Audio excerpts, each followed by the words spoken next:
Excusez-moi, hein. Je vous dis tous les jours dans mes vidéos que il y a les choses que quand on veut faire dans la vie, on va les faire tout seul. Ton seul témoin doit être le bon Dieu. Parce que le bon Dieu, avant que tu penses à quelque chose, avant que tu ne passes à l'acte, lui, il est déjà au courant. Parce que Dieu, il est à l'intérieur de nous. Oui. Il y a les choses que quand tu vas les faire, même à ta mère, ne dis pas. Sauf si tu es enfant unique et tu sais que ta mère est amour. Parce que je vous dis tous les jours qu'il y a les parents qui n'ont pas d'amour. Il y a les mamans qui ne sont pas aimantes. Il y a les mamans qui n'ont pas l'instinct maternel. Cette maman-là peut te trahir. Au calme et puis ça ne chauffe pas.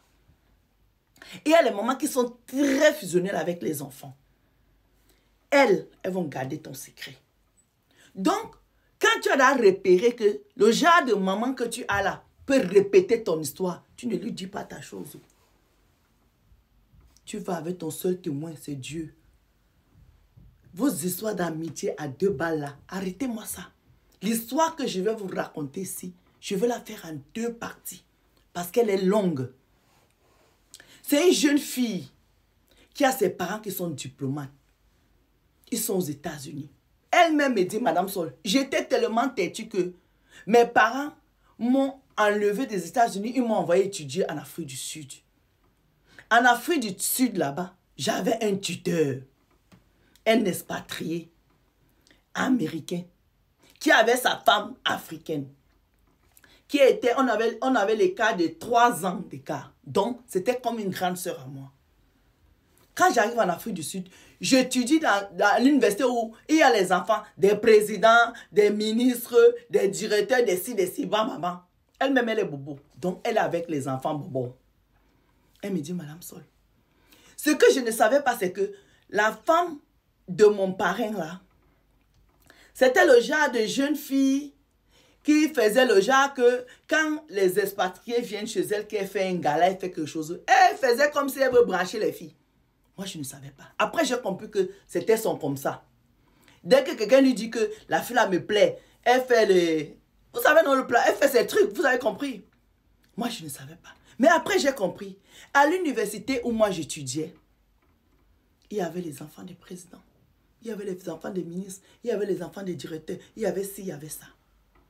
C'est comme ça qu'un jour, je tombe sur un fils d'eux. Je viens dire à ma grande soeur, je dis ma grande soeur, à l'université où je vais là-bas, hein, il y a le fils d'eux qui me drague. Ma grande soeur me dit que tu es malade. Est-ce que tu as même besoin que je te donne l'approbation? Vas-y, dis donc. Tu vas changer la vie de tout ton monde. Donc, Madame Sol, le gars est beau gosse et tout. J'ai commencé à sortir avec lui. Au bout de 2 mois de relation, je dis à ma mère, ah, tu sais, je fréquente l'enfant de ci, comme ça. Ma mère me dit, ah, c'est bien, c'est ça que tu vois, au moins, ça va te calmer, ça va te... Vous connaissez les mamans. La maman, là, elle est diplomate, mais en même temps, elle voit que elle est diplomate, mais l'enfant, là, ses parents sont plus en haut que elle. Elle dit à son enfant que c'est bien. Tu vois qu'on a bien fait de t'envoyer là-bas, tu fréquentes du beau monde.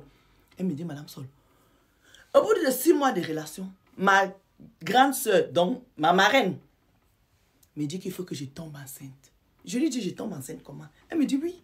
Tombe enceinte parce que le gars, si tu vois comment il est convoité par toutes les filles de l'université, si tu ne sais pas faire ça, il va te faire le goumet, il va prendre une autre fille. Donc mieux tu le bloques avec la grossesse. Au début, elle dit qu'elle a dit non. Sa grande soeur revient à la charge pour dire, ok, comme tu ne veux pas tomber enceinte, moi j'ai mon papa où je passe moi là-bas qui me lave, qui me fait les choses. Je vais aller le voir comme ça, on va le mettre dans la bouteille, on va fermer, on va jeter dans la mer. J'ai dit, hé, ma grande soeur, c'est quoi ces histoires? Ma grande soeur a dit, laisse-moi faire. Madame Sol, ma grande soeur est partie voir, je ne sais pas moi qui. Elle est revenue avec les choses. Elle m'a donné, tous les soirs je me lavais avec ça. Tous les soirs je me lavais avec ça. Tous les soirs. Madame Sol, bizarrement, je me lavais avec ça. Le gars là devenait de plus en plus amoureux. Un jour, ma grande soeur me dit que le monsieur où elle part là, a dit qu'il faut vraiment que je tombe enceinte. Je dis à ma grande soeur, bon, il faut que tu m'amènes voir le papa là, où tu pars tous les jours, m'amener ramener des trucs, je me lave. Elle dit qu'elle est partie là-bas. Le monsieur lui a dit qu'il faut que tu tombes enceinte, le monsieur t'a épousé, va t'épouser. Madame Sol, au bout de 3 mois, 4 mois, j'étais tombée enceinte. Je tombe enceinte comme ça, on est en fin d'année. C'est en fin d'année que les vacances arrivent, que je constate que vrai, je suis enceinte.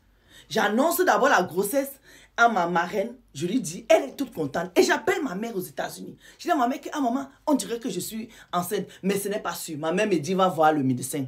Je quitte, je m'en vais voir le médecin. Le médecin confirme que je suis enceinte. J'annonce maintenant à mon gars. Mon gars me dit, ah, comment tu peux faire les trucs comme ça? Moi, je vais entrer dans le gouvernement de mon père. Tu ne peux pas faire les trucs comme ça. Bla, bla, bla, bla, bla, bla, bla, bla, bla. Donc, c'est comme ça que elle me dit, Madame Sol, le gars a pété un câble pour dire que non, tu ne peux pas. Il faut que tu enlèves ça. Sinon, mes parents vont me kill. J'ai dit au gars que non. Nous, on est chrétiens, je ne peux pas faire ça. Madame Sol, le gars est parti en vacances. Je suis partie en vacances aux États-Unis avec mes parents. Mon père ne savait pas que je suis enceinte. J'ai fait 3 mois, 2 mois et demi de vacances. 2 mois et demi, il me dit 2 mois et demi de vacances. Je suis revenu en Afrique du Sud, mon père ne savait pas que je suis enceinte, sauf ma mère. Ma mère m'a dit qu'il ne faut pas qu'on dise à mon père parce que sinon ça va être chaud. Tous les jours, ma grande soeur a été enceinte, mais ramène souvent les choses, je me lave. Elle me dit non, ça va aller, ça va aller. Madame Sol, je ne savais plus où mettre ma tête. Bref, le gars maintenant quand il revient pour la rentrée, il me dit qu'il a compris. Il a parlé à sa mère que lui il a enceinté sa copine ici. Sa mère a dit qu'il fallait qu'il m'amène là-bas là pour Noël.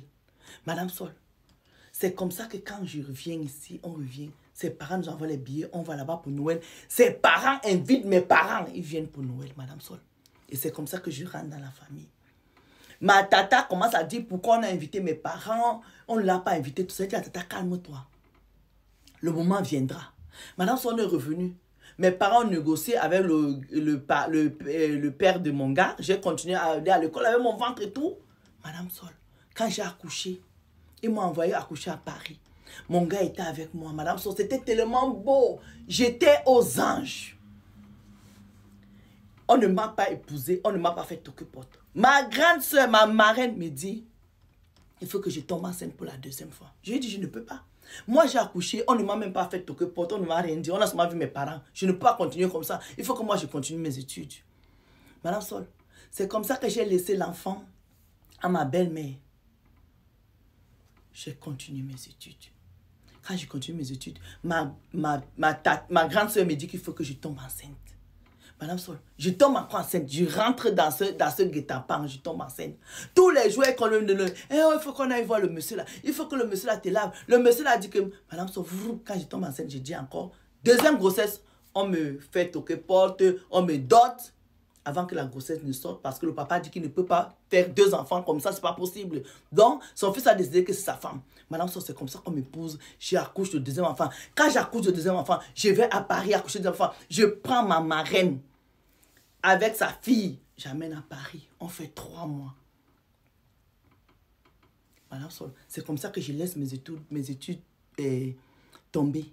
Madame Sol, aujourd'hui, je suis une femme mariée et tout. J'ai 4 enfants. Mais je veux vous dire, mon premier enfant a 25 ans. Depuis 25 ans, chaque chose, si j'achète une chaussure Chanel, Dior, tout, j'achète en double avec ma tata, avec ma grande soeur, la femme de mon parrain. Il n'y a pas quelque chose que j'ai, Madame Sol, qu'elle n'a pas. Même si c'est une montre, même si en fait, j'achète tout en double. Partout où je vais en vacances dans le monde avec mes enfants, je vais avec ma tata. Pour ce décembre-ci, je suis allée à Dubaï avec mon mari et mes enfants. Je ne l'ai pas amenée avec son enfant. Elle m'a envoyé toute une longue lettre. Elle commence à me faire le chantage qu'elle va me dénoncer à mon mari. Madame Sol, je suis fatiguée. On est vieux aujourd'hui. On a plus de 50 ans. Je ne peux plus la traîner partout. Et ma grande soeur n'est jamais venue avec un projet que voici un projet, donne-moi l'argent. Toujours les habits, les chaussures, la fête, les voyages. J'en ai marre, Madame Sol. Aujourd'hui, de décembre à aujourd'hui, je vous fais les voices. Elle m'a déjà menacé 4 fois. Qu'elle va me dire à mon mari que c'est grâce à ses allées au gris-gris qu'il m'a épousée. On peut faire ça. Maman, la coiffure de la gloire. La suite arrive. Bisous.